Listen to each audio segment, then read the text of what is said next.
ऐतिहासिक, शैक्षणिक, साहित्य व संस्कृतीची जोड म्हणजे स्मार्ट पुणेकर न्यूज. पुणे महानगरपालिकेत समाविष्ट गावातील महत्त्वाचं गाव असणाऱ्या नरे परिसरातील विविध समस्या सातत्याने मांडणाऱ्या सामाजिक कार्यकर्ते भूपेंद्र मोरे यांनी सर्वांचे लक्ष वेधून घेतले आहे.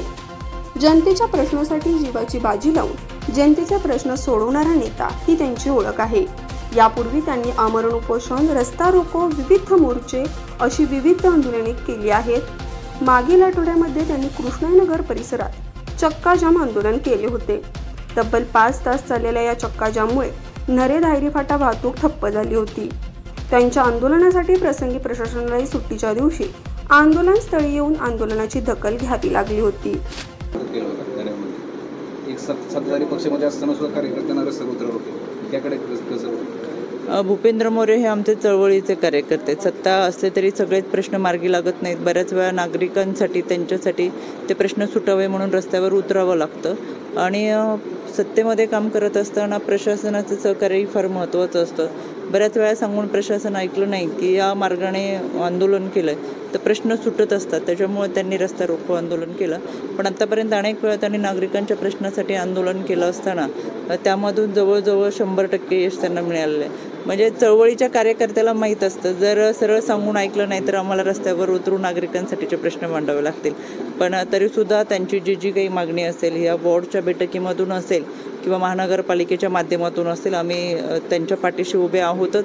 आणि जे काही प्रश्न मांडले ते कधी वैयक्तिक नाही तर नागरिकांसाठी आहे. त्याच्यामुळे नागरिकांचाही पाठिंबा तर आहेच, पण त्यांनी मागणी केलेले सर्व प्रश्न सोडवण्यासाठी आम्ही तत्पर राहू. नमस्कार, मी राहुल पोकळे, राष्ट्रवादी काँग्रेसचा राज्य प्रवक्ता. आमच्या पक्षाचे सहकारी भूपेंद्रजी मोरे हे आपल्या नरे गावाच्या भागामध्ये सातत्याने गेल्या अनेक वर्षापासून काम करत आहेत. अतिशय आक्रमकपणे ते काम करतात, अतिशय आक्रमकपणे मांडतात आणि मासमध्ये असल्यामुळे त्यांना सगळ्या प्रश्नांची जाण आहे.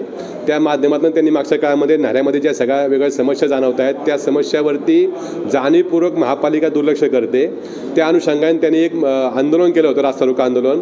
ते रास्ता रोको आंदोलनाचा इम्पॅक्ट एवढा चांगला झालेला आहे की त्या इम्पॅक्टनंतर लगेचच त्या ठिकाणी महापालिकेच्या वार्ड समितीच्या माध्यमातून, वार्डच्या माध्यमातून कामं व्हायला लागलेली आहे. आणि आत्ताही आमची मिटिंग या ठिकाणी पूर्ण पडली वार्ड समितीची. त्यात देखील त्यांनी जी पेंडिंग कामं आहेत ज्याच्याकरता आंदोलन केली गेली होती ती सगळी कामं आम्ही पूर्ण करायला सुरुवात केलेली अशा ठिकाणी आश्वासन दिलेलं आहे. तर मी खरंच मनापासून कौतुक करेल की भूपेंद्र मोरे अतिशय आक्रमक माणूस आहे, काम छान करतायत. त्यामुळे पक्षाचा म्हणून नाही तर एक त्या ठिकाणचा फिरणारा एक कार्यकर्ता म्हणून सांगतो की अतिशय चांगलं काम आहे. त्याकरता आपण सर्वांनी भूपेंद्रच्या कामाच्या मागे उभं राहिलं पाहिजे. इतकंच. धन्यवाद. शासनाला करण्यासारख्या बऱ्याच गोष्टी आहेत, परंतु त्यांचं आपण थोडक्यात म्हणतो ना मराठीमध्ये की नाक दाबल्याशिवाय तोंड उघडत नाही तशी परिस्थिती आहे.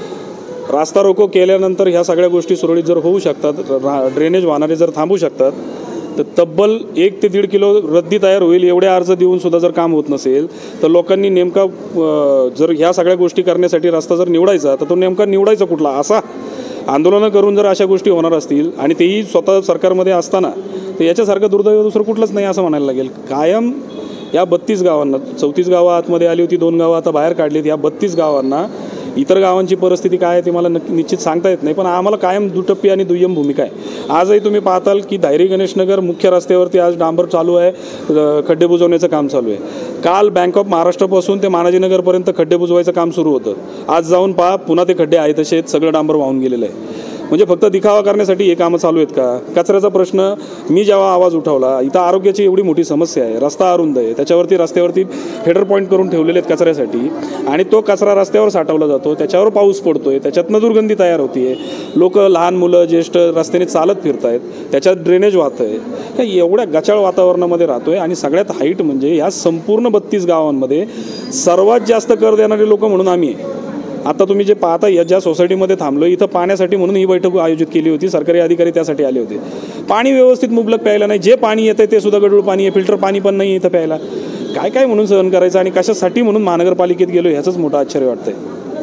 आंदोलनानंतर जे आश्वासन दिलं होतं कॉर्पोरेशनवाले झाले बऱ्यापैकी. इथं तुम्हाला सांगू का, समस्या इतक्या आहेत की सगळ्या गोष्टी लगेच होण्यासारख्या नाही आहेत, परंतु ज्या महत्त्वाच्या किंवा अगदी तातडीने होण्यासारख्या गोष्टी आहेत त्याच्याकडे सुद्धा डोळेझाक केली जाते. हे दुर्दैव आहे. आंदोलन झालं, आंदोलनानंतर काही गोष्टींना आणि चांगल्या पद्धतीने त्याचा पडसाद उमटायला लागलेत आणि कामं व्हायला लागली आहेत. परंतु 15 दिवसाचा अल्टिमेटम आपण कॉर्पोरेशनला दिलेला आहे. या 15 दिवसापैकी एक आठवड्याला संपलेला आहे. येत्या आठवड्यामध्ये राहिलेली जी काही विषय होते आपले, की नाला असेल, नाल्यावरचं बांधकाम असेल, किंवा ती संरक्षक जाळी असेल, खड्डे बुजवणे असतील, कचऱ्याचा विषय असेल, भटकी कुत्री असतील, या सगळ्या गोष्टी जर या आठवड्याभरामध्ये जर नाही पूर्ण झाल्या तर 15 दिवसाचं आपण अल्टिमेटम दिलं होतं की आपण बॉम्बे बँगलोर हायवे अडवणार आहोत. आणि जर तसं दिसलं नाही तर नक्कीच पुढचं आंदोलन हे हायवे अडवण्यापर्यंत जाईल. नागरिकांचा कशा प्रकारे प्रतिसाद वाटतो तुम्हाला? नागरिकांनी खूप छान प्रतिक्रिया दिल्यात आपल्याला. हे बघा, नागरिक जो माणूस काम करतो त्याच्या मागे उभे असतात. आता या सगळ्या गोष्टीमध्ये प्रत्येकाचा स्वभाव काही सारखा नसतो. कोणी शिव्याही घालतो, ते शिव्यासुद्धा आशीर्वाद आहेत. कोणी चांगलंही बोलतो, ते सुद्धा आशीर्वादासारखंच आहे.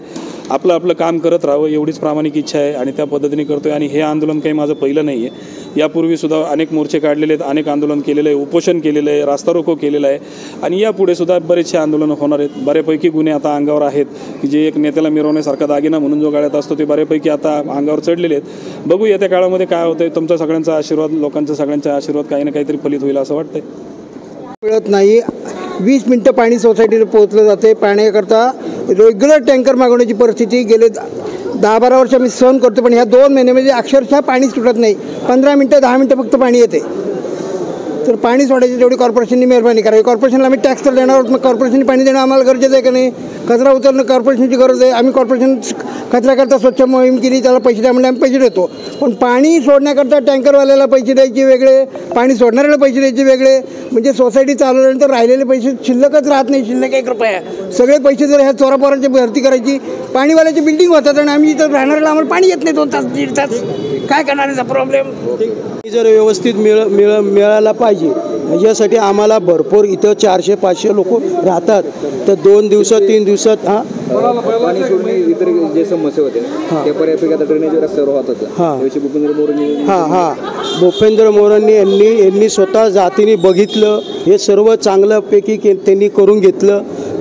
समजा ड्रेनेज लाईन असणार आणि आपले हे पाण्याचं थोडं आता ते सर्व ठिकाणी फिरून असंच सोसायटी ह्याच्यामध्ये जाऊन ते प्रयत्न करतात आहे की अडचणी सोडण्याचा प्रयत्न करतात आहे आणि अधिकारी लोकांना घेऊन दाखवतात आहे की जी काही अडचणी आहे पब्लिकला घेऊन सांगतात आहे. असं जे प्रॉब्लेम आहे. पण ह्या 4 बिल्डिंगमधले सर्व लोकांना पाणी यायला पाहिजे. कोणालाही हे नाही, पाण्याचे बिगर राहिलं नाही पाहिजे. बस इतकंच. त्या दुसऱ्या दिवशी मला वाटतं महानगरपालिकेला सुट्टी होती, रविवारचा दिवस होता. तरी पूर्ण ड्रेनेजचं जे काही पाईपलाईन करून ठेवलेलं होतं, जे काम होतं ते पूर्ण झालं. सुट्टीच्या दिवशीसुद्धा पूर्ण झालं आणि हे फक्त आंदोलनामुळे झालं असं मला वाटतं. मी पण इथे जवळपास 10 वर्ष झालं राहतो आहे आणि हा फक्त ड्रेनेजच्या रिलेटेड नाही आहे. भूपेंद्र सरांनी बऱ्याच गोष्टींमध्ये आवाज उठवलेला आहे. स्वच्छता असेल, कचरा असेल, पाणी असेल. पण ज्यावेळेस आंदोलन झालेलं आहे त्यावेळेस फक्त काम झालेलं आहे आणि ते काम पूर्ण करण्यासाठी महानगरपालिकेनं तेव्हाच ॲक्शन घेतलेली आहे. त्याच्या व्यतिरिक्त भरपूर अर्ज दिले किंवा हे दिले त्याच्यानंतर नाही केलेलं आहे. आता आगामी काळामध्ये कॉर्पोरेशन निवडणूक आहेत, काय वाटतं जबाबदार लोकप्रतिनिधी निवडून हे करतात? नाही, हा सगळा नागरिकाचा प्रश्न आहे. ज्या नागरिकांना वाटतं की कोणाला वोट केलं पाहिजे किंवा कोण आपल्यासाठी काम करते किंवा आपल्याबद्दल दखल घेते त्यांनाच वोट नागरिक करतील. अदरवाईज याच्यामध्ये मी काय कमेंट करू शकतो? विषय सगळा ठीक आहे, पण आता ज्या प्रकारे आता आपण काही कोणत्या पक्षाचं समर्थन करत नाही, पण ज्या प्रकारे ते आली इथं काहीतरी समस्या होती, पाण्याची समस्या होती, सेक्रेटरीने त्यांना फोन केला त्यांनी त्यांच्या पद्धतीने ते जे इथं आत्ता जे अधिकारी आहेत पाणी संदर्भात किंवा जे महानगरपालिकेने नेमलेले अधिकारी आहेत त्यांना घेऊन आले. इथं पाणी सोडणारा जो माणूस आहे त्याला घेऊन आले, दोघांना इथं घेऊन आले. इथं सगळ्यांना मिटिंग बोलवली, त्यांच्या सगळ्यांसमोर सोक्षमोक्ष केला. म्हणजे एकदम क्विक ॲक्शन जी आपण म्हणतो घेतली, त्याबद्दल म्हणजे चांगलं कार्य. आणि काय ज्या कोणाला कसं वाटतं ते त्या पद्धतीने मतदान करण. पण जे इथं इम्पॅक्ट आहे, आता 4 लोकांनी बघितलं कसं आहे काय, तो माणूस सारे त्यांनी वेळ दिलाय, घेऊन आला, सॉल्व केला प्रॉब्लेम. त्याच हिशोबाने देतील लोक काय करायचं करून करतील असं विषय. मी वैभव कुलकर्णी. आत्ता मागच्या वर्षभरापूर्वी आपल्या या नरे परिसरामध्ये प्रचंड ड्रेनेज लाईनचे प्रॉब्लेम झाले होते की त्याच्यातनं खूप पाणी रोडवरती यायचं आणि त्या रोडच्यावरती पाणी आल्यामुळं नागरिकांचे प्रचंड हाल व्हायचे. म्हणजे तिथून जाताना पाणी उडणार ह्या भीतीने नागरिक जायलासुद्धा त्रस्त झाले होते रोडने. परंतु आत्ता मागच्या 2 महिन्यापूर्वी जे ड्रेनेज लाईनचं काम झालं आपल्या एरियामध्ये तर ते अतिशय चांगल्या पद्धतीने झालं आहे आणि मला वाटतं भूपेंद्र भाऊंनी याच्यामध्ये चांगला पुढाकार घेतला. तर मी त्यांचा पण आभार मानतो की त्यांच्या पुढाकारातून हा रोडचं काम पण चांगलं झालं आहे आणि असंच त्यांनी वेळोवेळी लक्ष घालावं आणि नागरिकांच्या समस्या सोडवाव्यात, की ही जी समस्या सोडवल्यामुळं नागरिकांचं चांगलं झालं आहे. तर मी भूपेंद्र भाऊंना पण धन्यवाद देतो. नमस्कार. नागरिकांनी अशा कार्यकर्त्यांच्या मागे उभं राहावं का? हो, नक्कीच राहावं, की जेणेकरून असे नागरिकांनी जर यांच्या पाठीमागे उभं राहिलं तर आपल्या परिसरातील विकास जो चांगल्या पद्धतीने होऊ शकतो असं मला वाटतं आहे. तर नागरिकांनी त्यांना सपोर्ट करावा. धन्यवाद. मी आरती गोरगे, मी नऱ्याचीच रहिवाशी आहे. जेव्हा जे ड्रेनेजचं जेव्हा प्रॉब्लेम सुरू होते तेव्हा सगळ्यात मेन म्हणजे ट्रॅफिक प्रॉब्लेम चालू होता. कारण की रस्त्यामधून पाणी व्हायचं, लोकांना चालता यायचं नाही. मी सुद्धा ट्रॅव्हलिंग करून इथपर्यंत शॉपपर्यंत यायचे, मला खूप चालण्याचा प्रॉब्लेम व्हायचा. आता जसं ड्रेनेजचं काम झालेलं आहे त्याच्यामुळे कसं झालं, रस्त्याचं पण काम व्यवस्थित झाल्यामुळे माणसांना चालता येतं आहे, वाहतूक कोंडी कमी झालेली आहे. आणि मेन म्हणजे जी लोकं चालायची त्यांना खूप चांगली गोष्ट झालेली आहे, त्यांना चालता येतं आहे माणसांना इथून. आणि ते ड्रेनेज दररोज आम्हाला तुडं तिथं यायला लागायचं. सगळ्यात मेन तो प्रॉब्लेम झालेला आहे. एकदम छान व्यवस्थित सगळं काम झालेलं आहे.